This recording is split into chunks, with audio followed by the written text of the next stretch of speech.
All right. Hi, everyone. Welcome to today's webinar. We're so happy to have you here with us. Below in the chat, first, a few housekeeping and administrative points. In the chat, you'll see a few important links for you to find information about our speakers today, Sellers Funding, SoStock, Shipware, Gemba, and direct links to FAQs in case you have any product or eligibility questions.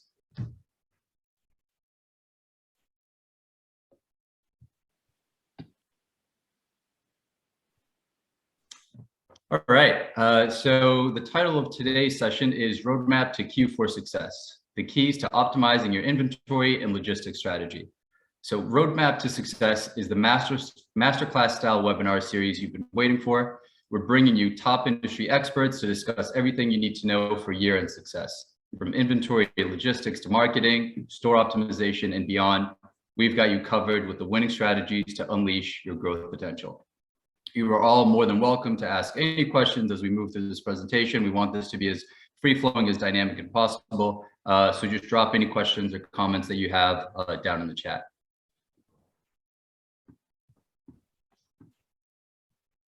All right, so with that, I just wanted to do a quick introduction of the panel today. Again, we have industry-leading experts that are going to be discussing all things logistics and inventory management related. Myself, I am not Ricardo Perot, although that is my picture. My name is Leonardo Filisberto, and I'm the head of business development for Sellers Funding. And I'll turn it over to the rest of the panel to introduce themselves. Sure. My name is Chelsea Cohen, and I am the CEO and co-founder of SoStock. We're an inventory management software for Amazon sellers, and also talk a lot about logistics and supply chain. And I'm Keith Myers, Senior Consultant of Professional Services Group at Shipware. So we help shippers save anywhere from 5 to 20% and beyond on what they pay for their shipping costs, with FedEx, UPS, and other carriers. So I've been there about 4 years and spent 7 years in the pricing department at FedEx. So got a little insider information to help our customers with their shipping savings. I'm Benjamin Hopwood. I'm the head of supply chain for Gemba. We're a managed product development marketplace that helps you to go from everything from expanding your current products, whether that's through private labeling and or customizing those products and or creating fully unique products. And we go all the way from design through to manufacturing and fulfillment. I work with teams that are all over the world. We've got groups in China and India and Poland and Colombia and all sorts of places to really help you match up with the very best of class groups that can help to get you to where you're wanting to go. That's great. Thank you, guys.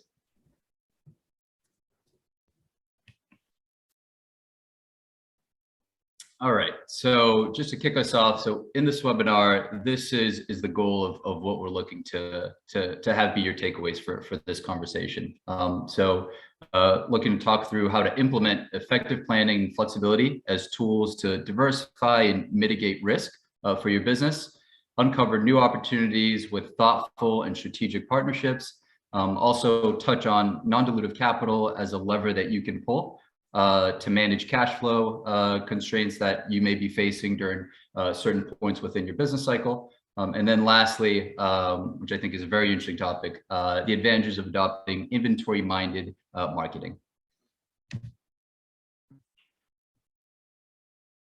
All right, so with that, let's dive right into the conversation. We wanted to kick this off by posing this question to everyone, and then I'm going to ask each one of you just to share your thoughts on what you think this means to you. So question is, what is going on in the industry today that is making sellers rethink their inventory and logistics strategy? So from our point of view, or at least where I sit within Sellers Funding, I think the key word here is strategy. So whereas in the past, businesses may have operated more freely and with a more shoot from the hip mentality, I think market dynamics as of today have forced businesses to be a lot more thoughtful and proactive in how they manage logistics and inventory for their businesses. Obviously, a lot has transpired over the past 2 years. So I think it's of critical importance for businesses to be mindful of that. And there are a lot more, I would say, unknown variables at play here that businesses have to be able to plan for, right? Or have some sort of contingency for, to be able to navigate through these uncertain markets. So with that, wanted to turn over to the rest of the panel just to share some of your thoughts. Sure. I would second that, and that just the past 2 years, the cost as well as the lead time and the unpredictability of the supply chain has created this industry-wide kind of focus on, I really need to worry about and learn about operations, the operations side. We've always been very marketing heavy and marketing obsessed. And there weren't really many people that were talking about or even interested in the topics of logistics and inventory. And we started having the conversation about 4 years ago when, we went from a point of no one really wanted to have that conversation to everyone was obsessed with that conversation, and we could speak on podcasts about it. And there was a lot of additional interest in it. And it's solely been because of the cost and the lead times. It's really putting a strain on people's finances, and it's also causing people to go into 3PLs, and there's less money to add to the bottom line.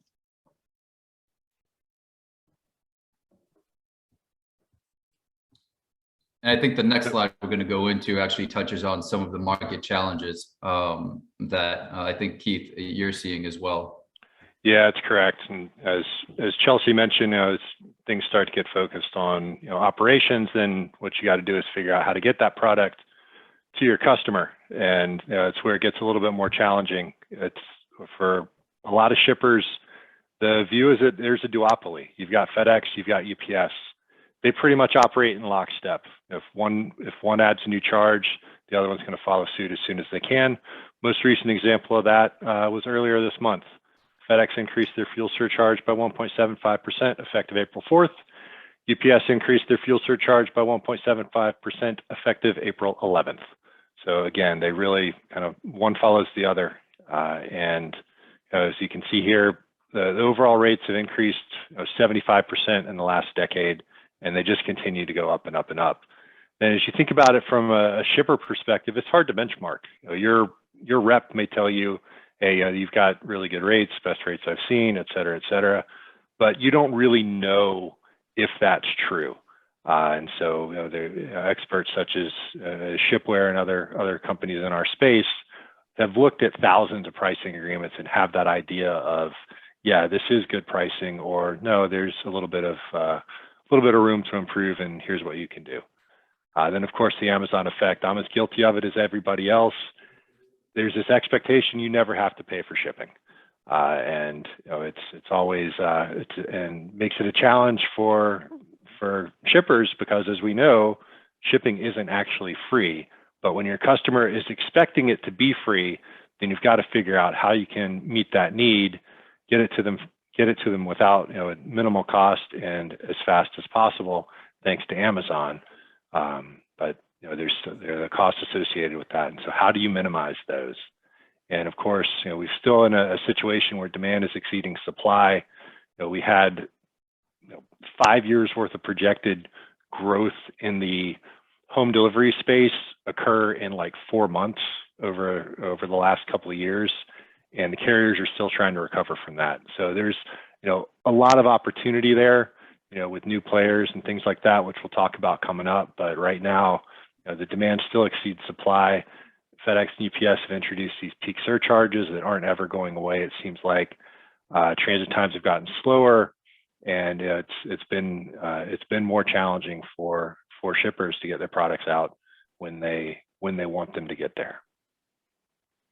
Yeah, Keith, I really appreciate what you're saying on the shipping side of it. Oftentimes we look a little bit farther upstream in terms of with what we're doing, but like shipping is a huge piece of that. Whether you're talking about the final 3PL, getting it from the distribution center to the client, or you're talking about getting it from your manufacturer to where you're at, and or where your manufacturer is receiving their goods from.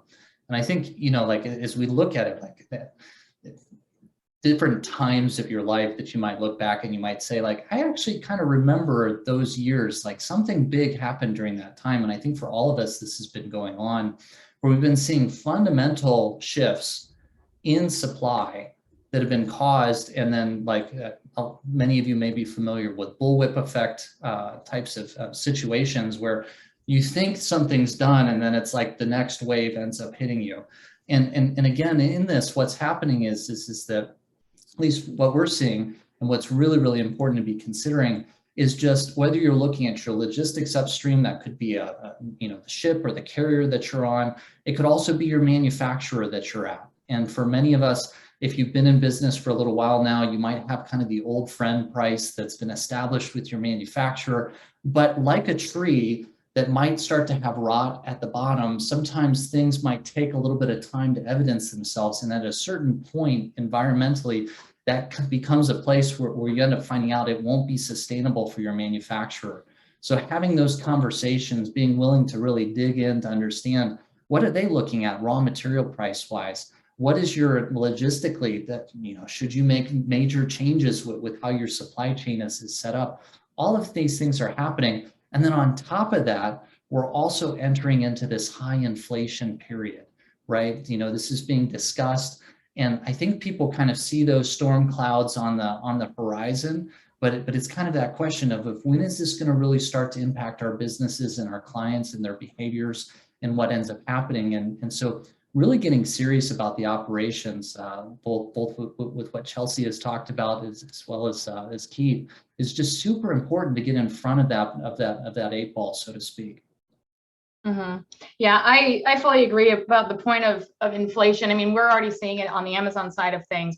As Keith talked about, the fuel surcharges being pushed on the UPS and FedEx side. Amazon, for the first time, has instituted a 5% surtax on, they call it the fuel and inflation tax, or not tax, but it's an additional fee that is tacked onto your fulfillment. So your fulfillment fees are 5% increased just simply because of that inflation. And we're going to be, of course, hopefully seeing that on the seller side, being able to increase our prices to weather that, but that may or may not happen. So I've been telling just general consumers who buy on Amazon, don't be surprised if you see those prices starting to creep up.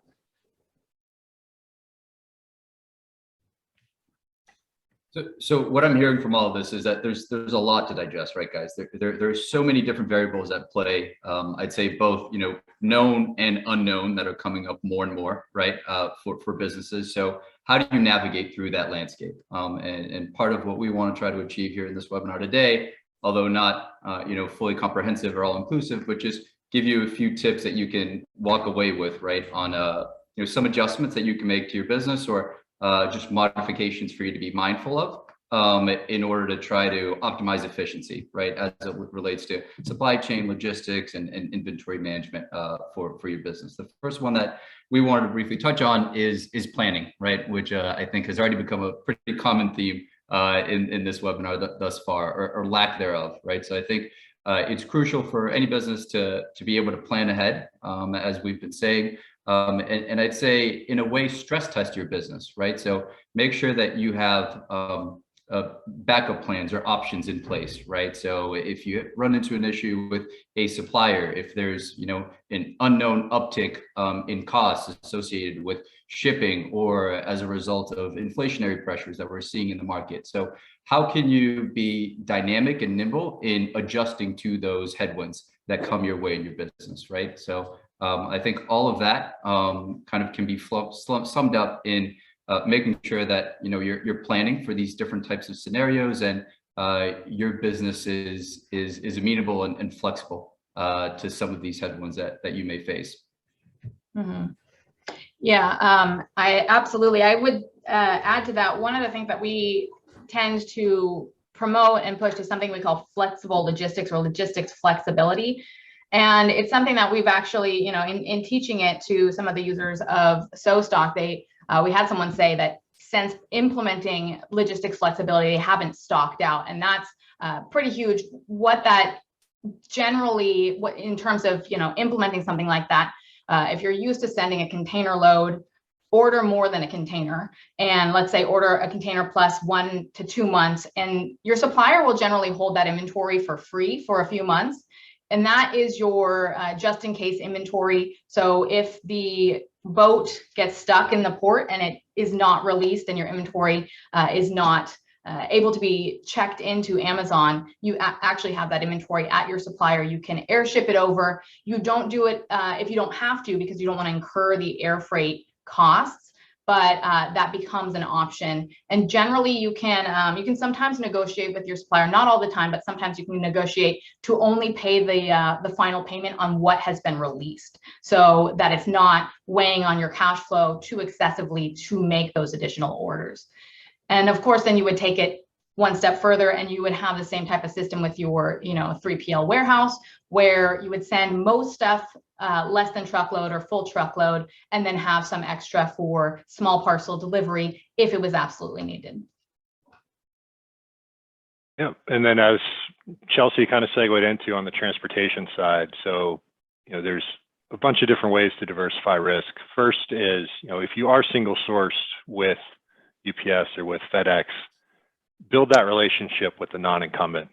You need to get some pricing in place. Maybe it won't be the same, but at least have that relationship, have that flexibility, because there are plenty of examples over the last couple of years where both UPS and FedEx have come to their customers and said, look, we can only give you, we can only pick up one trailer during Q4, or we're going to have to cut you off, or what have you. So getting that relationship with the non-incumbent is important, because at least you've got another option. Then on top of that, as I alluded to earlier, it's not just UPS and FedEx. The post office is a viable option, particularly for your lightweight residential packages. There are some strong regional carriers that'll cover some of those zone 2, zone 3, zone 4 shipments that are going to residences as well. There are postal consolidators that also can work in that space. So explore what the other options are. It's not just UPS, it's not just FedEx. We're even seeing new market entrants that are coming in to handle that last mile delivery. So understand that UPS and FedEx aren't the end of your choices for that. And then there's other ways to diversify as well. There's on the service side, does it have to go home delivery or residential? Can it go a little bit slower, go SurePost or ground economy to pay a little bit less, but still and make that free shipping expense a little bit less? There's packaging options as well. You're using the right packaging, minimize what you pay for dimensional weight, things like that, which we'll touch on in a little bit as well. And then of course, on the delivery side, does it have to ship straight to somebody's home? Is there a pickup in store option, or a way to use some other alternative pickup site or something like that? So it's important to remember, it's not just, all right, I use UPS, so I'm going to send the UPS package to my customer's house. There are other options from a carrier perspective, from a delivery perspective, et cetera. Yeah, I really like both of the strategies where we talk about, reserving some of your inventory at your manufacturer for those just in case moments, as well as the incumbent. What we're seeing a lot of right now is really people questioning, am I at the right manufacturer? Are we at the right region? And in doing that, that's causing people to kind of open up the box and say, what would this look like in a different region? Potentially, if you've been, in the Far East on your manufacturing side, what are the options that might be out of, say, a Tijuana? How do you end up making a transition to do that? Is that even possible? Do you need to go to other places? Is it possible to offer things that are nearshore even within the market that you're selling in? This is all just really, really important that you get done now, so that you're having the discussions, so that you are prepared for the greater contingency planning types of options when they need to be pulled, because these are months out types of situations. But then I think the other piece of it, and then going into the incumbent side, is then really saying, what's stopping you from beginning to look at either expanding your product line so that you have a few extra products that you can lean on if some of them end up getting cut off, and/or starting to say hey, could we get this dual source? And then the final piece of it, and just from a very practical standpoint, is when you set up your contracts with your manufacturers or otherwise, do you have things for instance, currency that's included in your master service agreement for this. If you do, as an example, with China just 2 days ago, we ended up seeing a currency move of over 2%. Okay, for many people that may not seem like a big deal, but like that's actually like a really big deal. There's like massive like structural changes globally that are happening right now. Be prepared for some chop, but that should set off your MSA to where you can go into an immediate pricing discussion with your supplier on that side of it. And even if you don't have the MSA, still probably good to have a friendly conversation with them. And you might say, what's 2% on this one? Well, again, this can add up over time. Having those conversations early and oftentimes is gets you into a better place longer term. And just to quickly add to that point, Ben, and again, it's not always going to be the case, but we've seen a few of our clients have success is actually the ability to negotiate in local currency, right? Because then that mitigates that currency fluctuation risk that we see, right? If they're able to pay that invoice in that local currency, they won't be impacted because it'll be absorbed right directly into being able to pay into that supplier currency. Absolutely. Great. And all of this, I think this, I really like this slide. It sums up, I think, very succinctly how we think sellers should be approaching each phase of their business cycle within the year, right? So just quickly walking through this, Q1 tends to be, for most businesses that are seasonal in nature, and Q4 being their busy season or high season, is the hangover, right?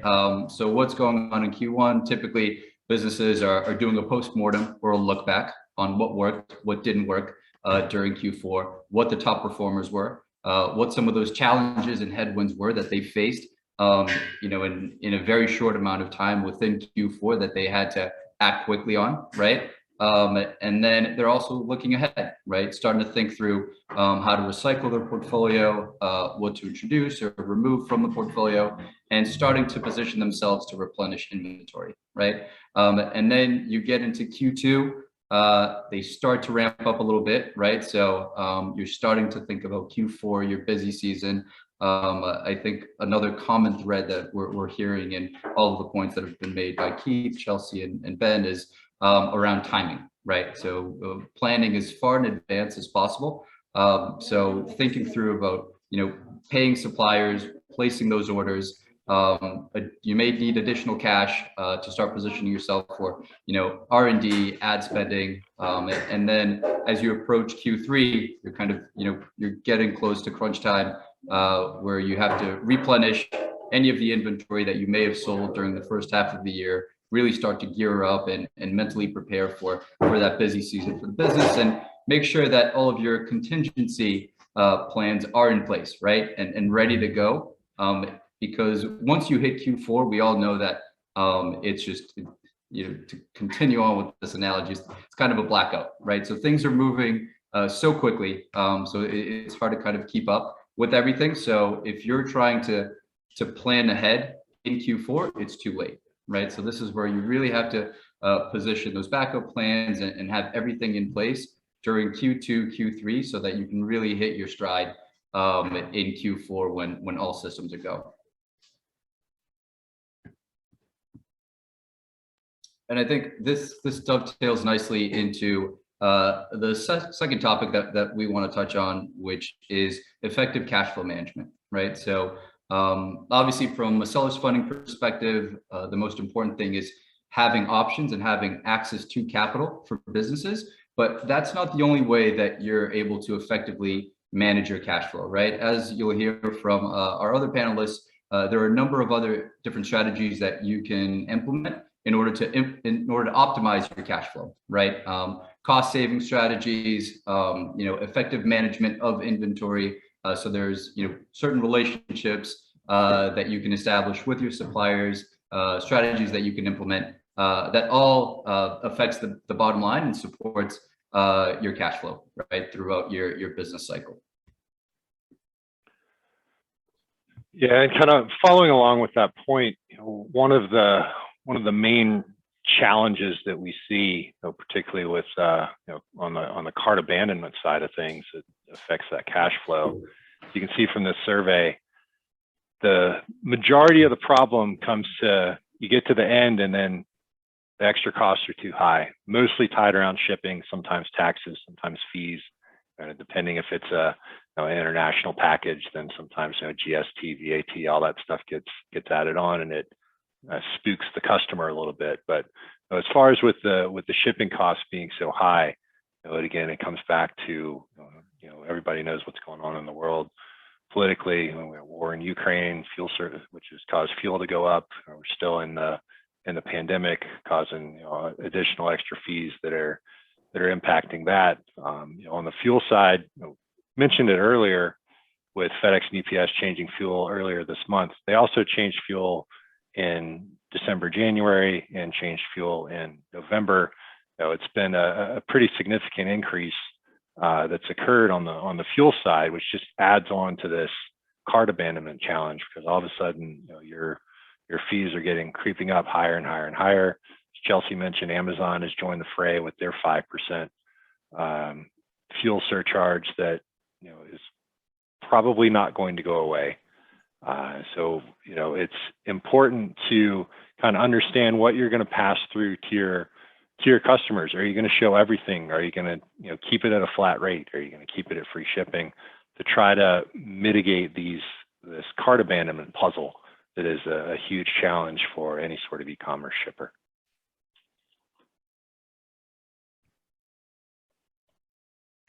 Absolutely. And to add on to that, we said we were going to talk a little bit about dimensional weight fees, and specifically on Amazon. I did want to talk before that point on just packaging strategy in general. That's something that we've been diving into a lot. And, what has been happening from the beginning of most people's businesses is that they tend to rely on their suppliers to build out the carton sizes and how many units per carton. If you ask a room of 100 people, probably at least 95 people will raise their hand and say that was what they did in starting their business. And that can have pretty dramatic effects on your shipping, your storage, and your handling. And so we've actually kind of dived in. We actually created a little tool because there's nothing out there that really does this accurately. There's a couple of tools out there. Onpallet.com is a free tool where you can size up your pallets. You can see how much, how many cartons can you fit on each pallet? What is the optimum configuration for that? But we have found that the most effective way to actually build out your carton and pallet strategy is that you really need to have your unit dimensions and your pallet dimensions and kind of work backwards from there to build out your perfect carton size. Because if you have 48 inches on a pallet and your carton is 25 inches, you can't even fit two cartons on that. And if you shrunk that by 1 inch, then you can fit that onto a pallet by 2. So we've had people actually run through scenarios, and they're using, because of their carton, they're using less than 50% of what is actually available on that pallet. So that essentially doubles the amount of pallets that you're storing and doubles your storage costs. So putting more units per carton, putting more units per pallet, and even more units per container will help to reduce those costs. And so that's kind of the foundational aspect. If we can go back to the previous slide, I wanted to get into, even taking a step back from that, what dimensional weight fees are and what Amazon has recently announced in January. And that's essentially that they're starting to charge based on the size and weight, not just on the weight. Now they have different size tiers, but they're going a step further, and they're saying, we're going to look at how big your package is, and we're going to give it a new weight assignment, not based on weight, but based on weight and size combined. So you can see the product on the left is used to be charged at 3 pounds, and now with new dimensional weight fees is charged at 12 pounds. However, same product with queen size pillows 2-pack, this configuration actually goes from 6 pounds to 21 pounds. So same type of product, just because of the packaging size, significantly more is being charged for these products. If we jump to the next slide, you'll see when it comes down to it, we talk about reassessing your cartons and your pallets and how much can you get into a container. When you start to figure out ways to reduce that, maybe it's vacuum sealing, or maybe it's, folding or bending, something that you can do to possibly reduce that size.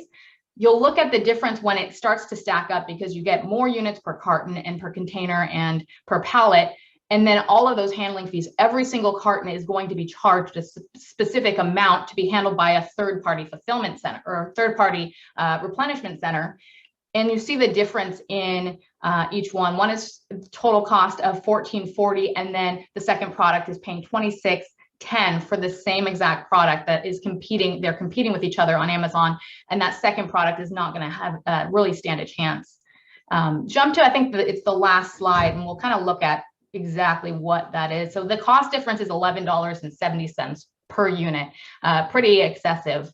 And that's, basically kind of game over for this product unless they find a way to adjust that. And just to jump in real quick, Chelsea, this same concept is commonplace on the parcel side. This dimensional weighting idea has been in place for 20 plus years. So Chelsea's kind of talking about getting the product ready to ship, but then when you ship the product, you've got the same thing. The same idea, dimensional weighting, that 6 to 21 pound jump and everything will happen on the parcel side as well. Now, of course, if you're shipping directly with UPS and with FedEx, that divisor that you use is negotiable. So it's something to think about, like, what can I do to, instead of being a 21 pound box, can it be a 15 pound box or 10 pound box or what have you? It is something that's negotiable with FedEx. I think that's a great point. I mean, Amazon, it's not negotiable, but when you are fulfilling, say, fulfilled by merchant, or say on your Shopify site, if you talk to someone like Shipware, I said when I first met Shipware, I said, I feel like I dreamed you up, because one of the things that they do is they do these negotiations. They know when you can negotiate, and they know how to negotiate. Whereas if you got on the phone, you don't even know the first person to talk to, first of all. But if you have, someone who has access to that information and those contacts, that can be a huge game changer. I mean, we call it little hinges moving big doors. That minor percentage change can, across your entire catalog, make a huge difference. And if we were to go back to Leo's slide as we jumped into this, you looked at the different quarters. I think that what's really important here is that what Chelsea has talked about, what Keith has talked about, these are kind of some of the economic driving factors behind, like, hey, this is immediate places that you can begin to see impact on your bottom line. If you're going to go through the exercise, right, of actually doing this and making this happen, having that communication with your manufacturer, with your logistics groups, is just absolutely critical. But then when you do it, you can also begin to look at, what are product features that I can add to this? So R&D was on that Q2 slide. What is it going to be that's going to differentiate you?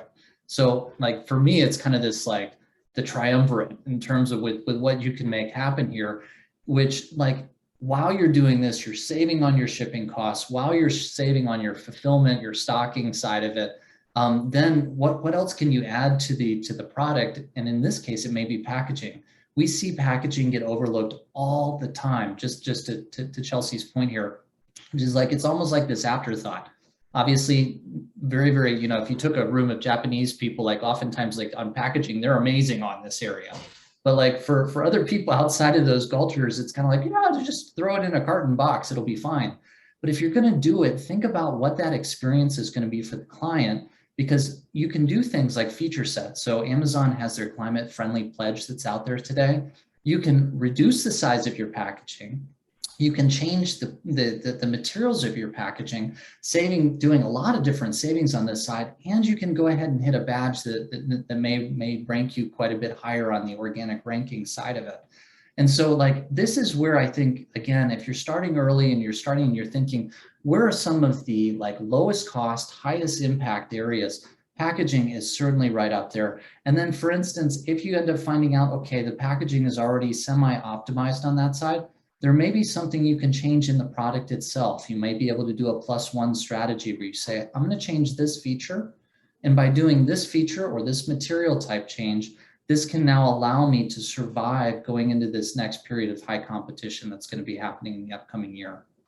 Mm-hmm.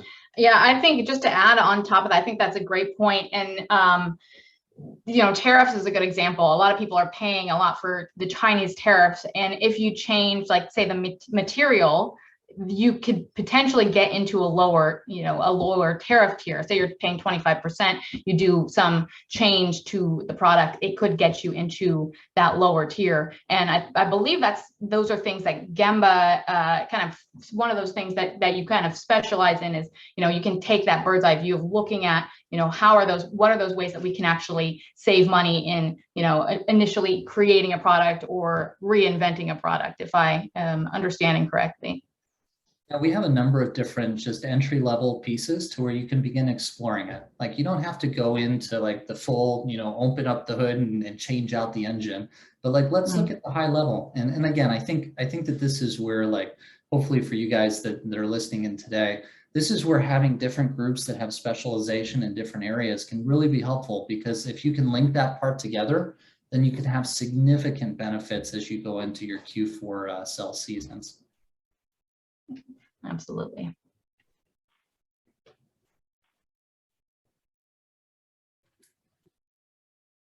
Right, so the next topic we wanted to quickly touch on is how you're able to then fund excess inventory, let's say, if you don't have the cash flow. So one of the ways that you're able to do that, as we had mentioned earlier, is by having quick and easy access to capital, right? I think very important, especially in businesses within our industry, is access to non-dilutive capital, which very briefly just means that you're not giving up any equity in your business, right? So it's just debt or loan, let's say. There are a lot of different options that are out there. So I think that's where it's very important, kind of tying in with the overall theme of this webinar, is planning ahead, right? And making sure that you have the right partners in place in every aspect of your business to be able to continue on your growth journey successfully and be able to optimize each component of that growth journey in your business. I think from a credit or non-dilutive capital standpoint, you're hearing a lot of conversation around inflationary pressures that we're seeing, and not to get too technical, but from a monetary policy standpoint, what you're also going to see as a result of that is potential for continued rising rates, right? So this is where, if you're able to identify the right capital partner that is going to give you access to, let's say, some sort of credit facility ahead of time, where you're able to deploy cash as needed for your business, that's going to be optimal, because as rates rise, you already have a lower rate locked in. Think of a mortgage, right? So you're trying to lock in the lowest rate possible for your business as rates continue to rise, for you to be able to have that immediate access to capital. And again, without having to disrupt the flow of your business. Mm-hmm. Yeah, absolutely. I think that, it's becoming more of a necessity to have some sort of a funding solution, especially now because the lead times are so much longer. We used to be able to reliably get inventory within 60 days. And now, we're looking at 120 if we're lucky in some situations. And people are already, or have already, put in their orders for Christmas. And what that does to your cash flow is pretty crazy. So getting into having those options to access that cash. And back in 2014, when I started selling, I remember going to Chase Bank and sitting down and showing them and presenting a business plan and showing the numbers, and we couldn't get any money from them. And that was the only solution that we had. There wasn't, Amazon lending. And then when Amazon lending came out, it was just not. The funding vehicles have become so much more sophisticated. And I remember talking to the first time I met Sellers Funding was talking to Tim Jordan, and he explained these funding vehicles and the amount of capital that you have access to because of your actual Amazon data, and then being able to on an interest only side of things, the ability to only pay the interest, because as a seller, you're not making money on that inventory as as it sits in production or on the ocean. And that ties up a lot of cash flow and makes it very difficult to scale or even run your business. Leads to not having cash flow, leads to something we call order procrastination, which is just not having the money to be able to afford. So just hoping against hope that, you know, if you place your order a little bit later, you'll be able to actually, you know, afford that payment. And then of course it leads to stockouts because you placed the order too late.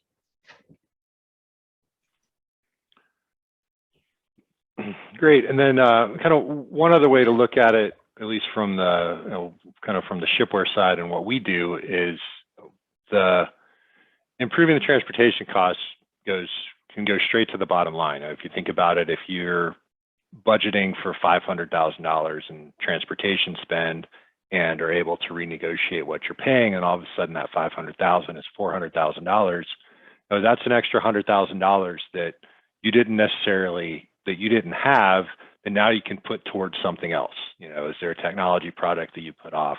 Is there, you know, is there salaries that you can increase, new hire, et cetera, et cetera.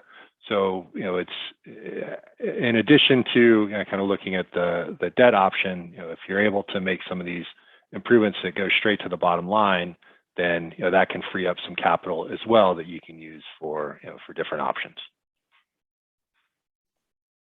Can I just jump in and say, one of the things that we see that can be actually detrimental to you if you take too hard of a line on it is that continuing to go after just the cheapest option.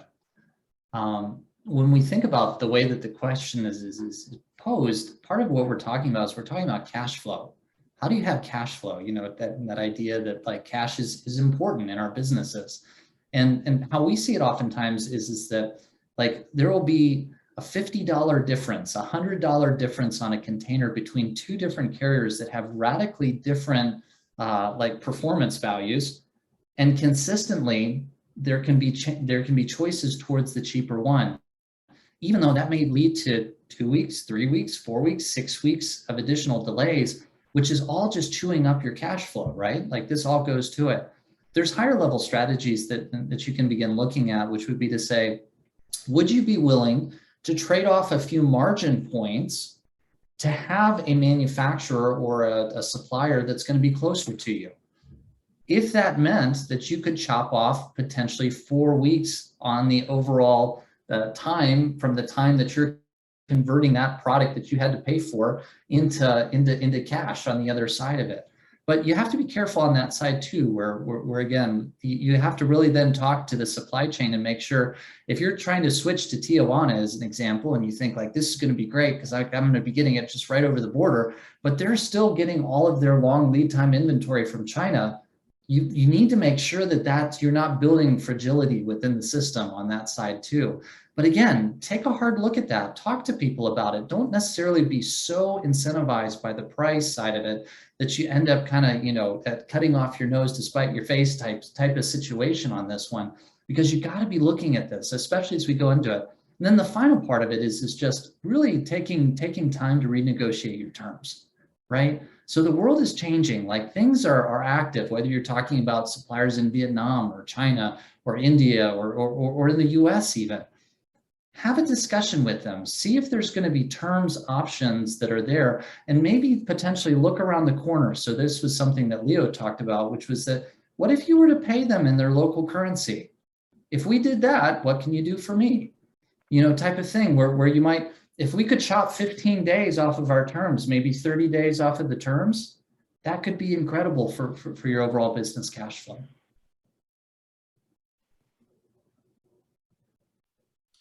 Just before we jump on this next topic, I did want to piggyback off that, Ben, because I think those are all very, very good points, and it also translates into the capital component of it too, right? So the funding options. I think timing is very important. I think there are a lot of ways that you can negotiate with your funding capital partner, right, on the solution that best fits the needs of your business, right? So oftentimes what we see is clients come to us where, you know, they need capital and they'll take as much as they can get, right? But what's the purpose of that money, right? What's it going towards? And that the amount that they want doesn't line up with what the spend or what the purpose of that money is for, right? So I think it's very important for you to align the timing of that cash flow, that capital, to what those needs are and the ROI of that spend as well, right? So I think there is, such a thing as we talk about between good debt and bad debt, right? And I think one of the key differentiators is understanding what that debt is being used for, right? So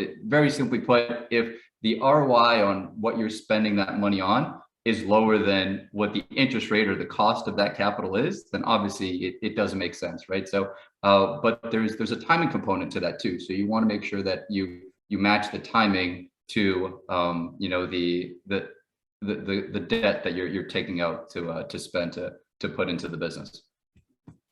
Mhm. All right, so with that, I wanted to dive right in because I know we may be coming up on time a little bit, but I do want to spend some time just getting into this is inventory-minded marketing. So I think there's a lot to unpack here, but I'll let you kick us off on this topic, Chelsea. Yeah, absolutely. So this concept is something that we started kind of fleshing out just based on talking to, I've talked to hundreds of sellers, I've talked to agencies, aggregators, talked to, PPC agencies, and a recurring theme came up in terms of, what was leading to stockouts. And that was just marketing inside of a vacuum. Because we've been so marketing heavy and because inventory has always been an afterthought. It's not been this automated thing. You always have to generate a report and run those numbers. And another reason that leads to order procrastination, you just hate inventory and you just hate spreadsheets, like a lot of people. And so what has tended to happen is, you get a really great idea, you go to an event, someone says something, you make a change to your listing, it increases your sales by 5%, whatever happens, and you don't vet that plan out against your inventory, and all of a sudden you're running out of stock. And it's not just beginning sellers doing this. We had an eight-figure seller client who ran a sale on Mother's Day. Next month, Father's Day comes around, they're canceling all their lightning deals, they're pumping the brakes because that sale was leading them into a stock out. And so that was 20% off coupons that they could have saved and gotten full price sales. And so that the unquantifiable or the cost that everyone looks at is the after cost, the stock out cost, the air freight cost, all of those costs, re-ranking. No one looks at the amount of money that you lost marketing into a stock out. So inventory-minded marketing is first and foremost. Marketing should give their plans to inventory. And so that's kind of the first basis of where this concept started. But beyond that, the aspect that the inventory team can't be passive anymore. They need to give information to the marketing team. So things like stock out risk report. What are those products that could lead to stock outs if you're not careful? Well, let's kind of pump the brakes on some of those less profitable ads for those products. What about, someone mentioned liquidation. What do you do with liquidation? First and foremost, you need to be aware of it, and the marketing team should make a plan for it, because it's, it's tying up your capital. It's causing you to, have to pay for those excess storage fees. If restock limits really kicks in for the holidays again, like they could be, we're not, seeing that, but it could happen. That becomes a problem. So some ideas would be, you send this report and it becomes part of that marketing plan.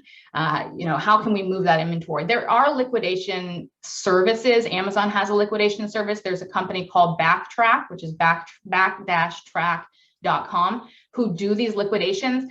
I recommend trying to move them through Amazon as much as possible, especially if you are nervous about either your restock limits or your, inventory performance index score seems to be, tends to be floating in the low range. Moving that inventory via Amazon will help to increase your sell-through, which is the #1 metric.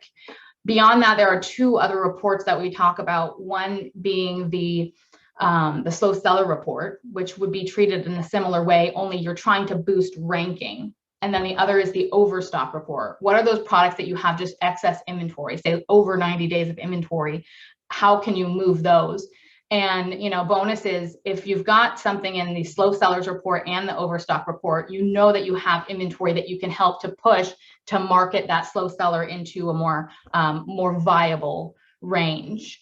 And these reports kind of open up your insights into starting to make real choices on the bottom line. People tend to fall in love with their products. And I know Benjamin's going to talk a little bit about this, but there's a concept called kill your darlings. It's actually a writing term. It's about, if that storyline or that character isn't serving your story, you get rid of it. Kill your darlings. Even though you love it and you worked hard on it, you got to get rid of it because it doesn't make sense by the numbers. And so starting to make those hard choices by looking at those hard numbers, you might have to kill your favorite product that you worked, so hard on, but it just makes sense because it's dragging down your business. Jumping right off of that, it's exactly true, which is that sometimes in operations, you really have to make those difficult calls. But oftentimes, like, you have to have this as a full team. And so, you're talking about having marketing, talking with your ops team. Sometimes that's one person, sometimes that's multiple people. But that if you're not having those discussions early, it can really lead you into trouble. Because just like the seasons, life changes, economic conditions change. And one of the things that I would just really encourage people to just have a hard look at is, with what you're reading about, with what you're hearing in terms of what's happening in the larger economy and everything else, is you need to make a decision. Are we going to be in a high growth standpoint moving forward? Like, are we going to be continuing to grow out and to do that? That may be right in your product category, by the way, regardless of the season. But you need to make that decision. Are you going to be going into a medium time period, or are you going to be going into a contracting time period? And that can be forced on you, right? It can be forced on you by raw materials, by your suppliers, other things. But looking at that, and that may be with your inventory as an example, this is like a key critical data point that's coming in, is making a decision. How might you begin to consolidate your winners on this one?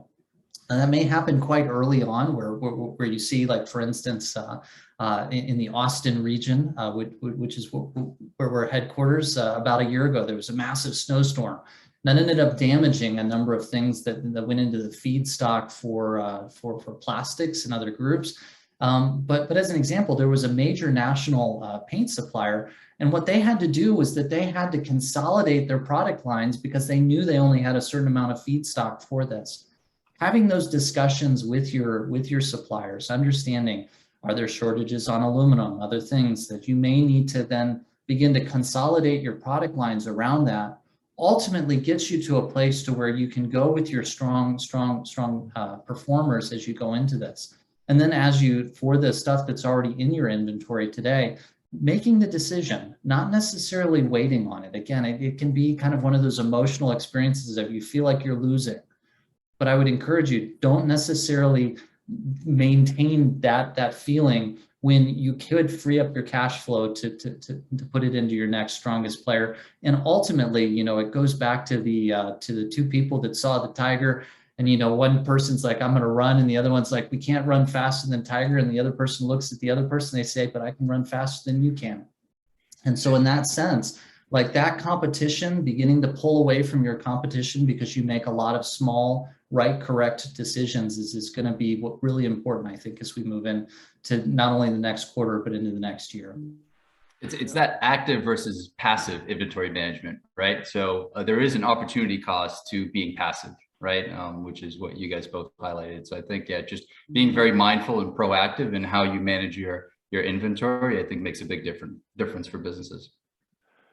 And one quick note, kind of once you get that inventory sorted out, then you got to make sure that you're, as kind of both Benjamin and Chelsea mentioned, the communication is important. So, operations needs to know what's getting pushed so that they can make sure they've got, boxes or whatever packaging materials are needed to get that product out. Then another thing that you can do, if like, all right, we've got a big sale coming, we're going to have quadruple the volume that we normally have, communicate that with whichever carriers you're using. One, so they can prepare if they need to send a bigger truck, then they can. And also, there are some options occasionally, if you've got a big release that's a seasonal kind of thing, July, June, whatever, then from my time at FedEx, there were definitely times where FedEx would introduce some additional incentives just to cover that period. Say, okay, we recognize that you got, your business is going to spike a bunch, so we can give you a little bit better discounts because we know that the volume is going to be there. So again, the communication is important, both internally and externally.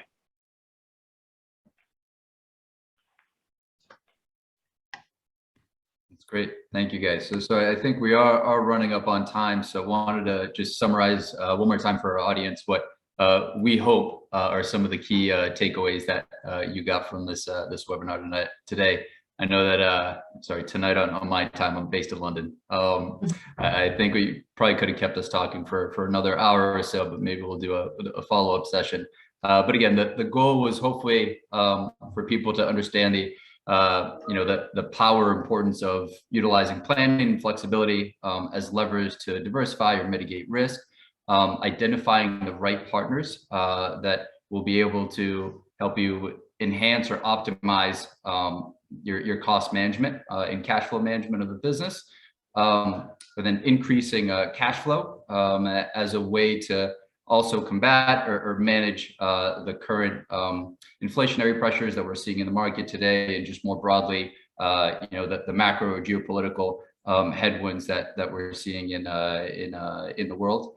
And then finally, just staying ahead on supply chain logistics by adopting a inventory-minded marketing strategy.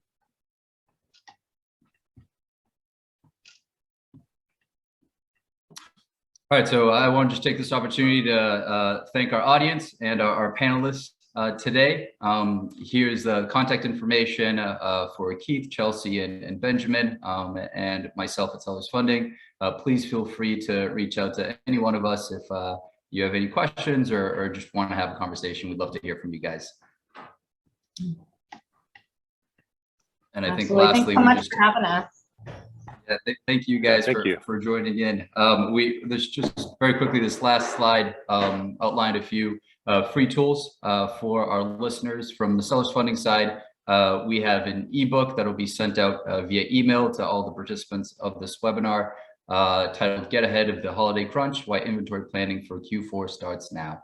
And I think SoStocked and Shipware have a couple of other free tools too that they want to offer out.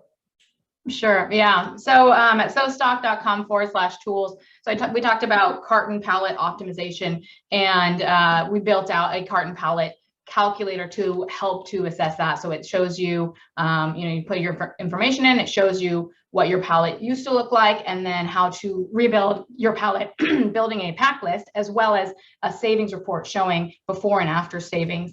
And then we also have an FBA calculator that has dimensional weight fees plugged into it. So if you're not sure what you're being charged, you can take a look at that based on those new dimensional weight fees, and then maybe start planning how to minimize to avoid that. And then on the Shipware side, if you've got your own pricing with with FedEx, UPS, or whoever, you're curious to understand how good it is, then that's what we do. We'll do a complimentary assessment and give you a score and tell you if we think that there's some opportunity to further improve on those prices. And on the Gemba side, I think part of what can be tough about these conversations is, people come away and they're like, wow, these operations people are super serious, and it's kind of it's going to be hard, and we're going to have to go into this. Yeah, like you do need discipline as you go into it. But I think for all of us on this panel, our goal is to get you and your clients, your customers, to those magical moments, right? Like that's a lot of the reason why we do the products that we do. On the Gemba side, if you're interested in finding out regionally, like on your logistics side, if you were to start to switch manufacturers to another place, kind of somewhat similar on the Shipware side, but like with boats and that side of it, we'd be happy to give you quotes on that to understand your DDP costs. And then also, if you're looking at what might be the thing that can help me to differentiate my product, what would be maybe the one or two things that I could add that would make us different in the marketplace? We'd be happy to talk to you. Very well said. I appreciate that. We'll take that as part of the closing remarks. I want to thank everyone again for joining us, and especially our panel, Chelsea, Keith, and Benjamin. Really appreciate it, guys. Thank you. Yeah, thank you. Thank you. Yeah, glad to do it.